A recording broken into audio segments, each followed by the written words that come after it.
এবার নাকি যারা বিদেশে তারাও ভোট দিতে পারবো। তাই নাকি? বিদেশে বসে দেশের ভোট কেমনে দিবে? এইটাও সম্ভব।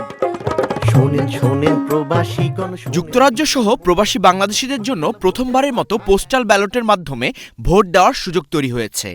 আসন্ন ত্রয়োদশ জাতীয় সংসদ নির্বাচনকে সামনে রেখে ইতিমধ্যে শুরু হয়েছে পোস্টাল ভোটের রেজিস্ট্রেশন প্রক্রিয়া। এ বিষয়ে প্রবাসীদের সচেতন করতে লন্ডনে সংবাদ সম্মেলনের আয়োজন করে London Bangla press club. Bangladesh নির্বাচন কমিশন জানিয়েছে ২৭শে নভেম্বর থেকে ১৮ ডিসেম্বর পর্যন্ত ৩ সপ্তাহ ধরে চলবে পোস্টাল ভোটের রেজিস্ট্রেশন। প্রক্রিয়াটি সম্পন্ন করতে মোবাইল ফোনে postal vote BD app download করে এনআইডি, পাসপোর্ট তথ্য ও যুক্তরাজ্য ঠিকানা দিয়ে করতে হবে নিবন্ধন। বাংলাদেশ হাই কমিশনের এক মুখপাত্র জানিয়েছেন, এনআইডি, একই সিম ব্যবহার, সেলফি ভেরিফিকেশন এগুলো ঠিকভাবে না হলে অ্যাপ লক হয়ে যেতে পারে।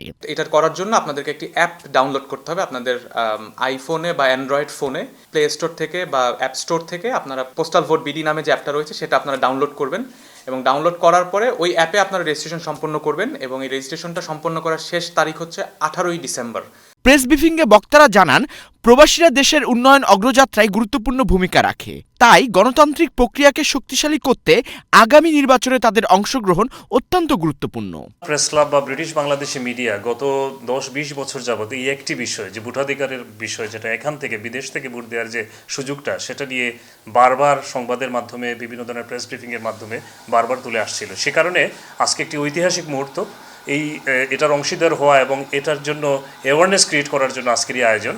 যুক্তরাজ্যেই শুধু ৮ লক্ষাধিক বাংলাদেশি বসবাস করেন। আমি সর্বস্তরের প্রবাসী বাংলাদেশিকে আহ্বান করব আমাদের লন্ডন প্রেস ক্লাবের পক্ষ থেকে, যেহেতু এটি আমাদের দীর্ঘদিনের একটি আন্দোলনের ফসল, আপনারা প্রত্যেকেই ডেডলাইন শেষ হওয়ার আগে 18 ডিসেম্বরের আগে আপনারা নাম রেজিস্ট্রেশন করুন।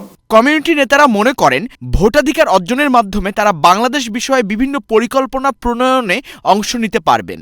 আমি মনে করি এই ভোটাধিকার প্রয়োগের মাধ্যমে আমরা বাংলাদেশের ডিসিশন মেকিং প্রসেসে আমরা অংশগ্রহণ করতে পারলাম। আমরা আমাদের প্রবাস থেকে আমরা আমাদের মতামতটা, আমরা বাংলাদেশের কোন সংগঠন, কোন রাজনীতি, বাংলাদেশে রাজনৈতিক দলের মধ্যে দেশ শাসিত হবে, দেশের প্রবাসীদের ভবিষ্যৎ কী হবে, দেশের জনগণের ভবিষ্যৎ কী হবে, সেই নীতি নির্ধারণীতে আমরা অংশ নিতে পারলাম। এটা আমাদের একটা বড় পাওনা। গ্রেটার সিলেট কাউন্সিল 93 থেকে আমরা এই দাবি এবং আমরা হাইকোর্টে কেস পর্যন্ত 95-এ করেছিলাম। তা আজকে একটা ইন্টিরিয়াম গভর্নমেন্ট থাকার কারণে আমরা কিন্তু এই দাবিটা পাচ্ছি। কাজেই রাজনৈতিক দল ক্ষমতায় আসলে পরে তাদের অনেক জটিল হিসাব নিকাশ আছে। কাজেই আমাদের একবার যেহেতু আমরা এইটা অন্ধ মানুষ, আমরা যেহেতু লাঠিটা পেয়ে গেছি, এই লাঠিটাকে আমরা ধরে রাখবো। বেশিরভাগ জনগণ মনে করেন, নির্বাচন কমিশনের এই উদ্যোগ প্রবাসীদের মর্যাদা অনেকাংশে বৃদ্ধি করেছে, যদিও কেউ কেউ ভোটদানের পদ্ধতি সম্পর্কে ভিন্নমত পোষণ করেছেন। এইটা খুবই গুরুত্বপূর্ণ, কারণ বাংলাদেশের হয়তো আমার একজন চয়েসের আছে, কিন্তু আমি এখান থেকে ভোট দিতে পারছি না। এই বর্তমান সরকার যে আমাকে একটা সুযোগ করে দিছে, সেই জন্য আমার চয়েসটা আমি প্রয়োগ করতে পারবো। আমাদের যে ন্যায়সঙ্গত আমাদের যে অধিকার ছিল, সেই অধিকারটা আমরা প্রয়োগ করতে পারবো। এটা আমাদের জন্য বিরাট বড় একটা পাওনা। ভোটের মাধ্যমে আমাদের অধিকার ফিরে পাবো এবং আমরা অ্যাটলিস্ট বয়সটা রেজ করতে পারবো। দেখা গেল যে আমি এই মুহূর্তে রেজিস্ট্রেশন করছি, আমি একই অ্যাড্রেসে আছি, কিছুদিনের মধ্যে আমি অ্যাড্রেস চেঞ্জ করতে হলো, তখন তো আর আমি ব্যালট পেপারটা আমি পাইলাম না।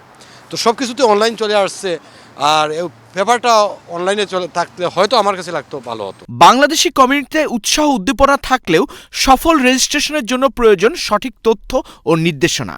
পোস্টাল ভোট বিডি অ্যাপ ব্যবহার করে দেশের গণতান্ত্রিক প্রক্রিয়ায় অংশগ্রহণ করার আহ্বান বাংলাদেশ নির্বাচন কমিশনের। আসাদুজ্জামান শুভ, চ্যানেলস নিউজ, লন্ডন।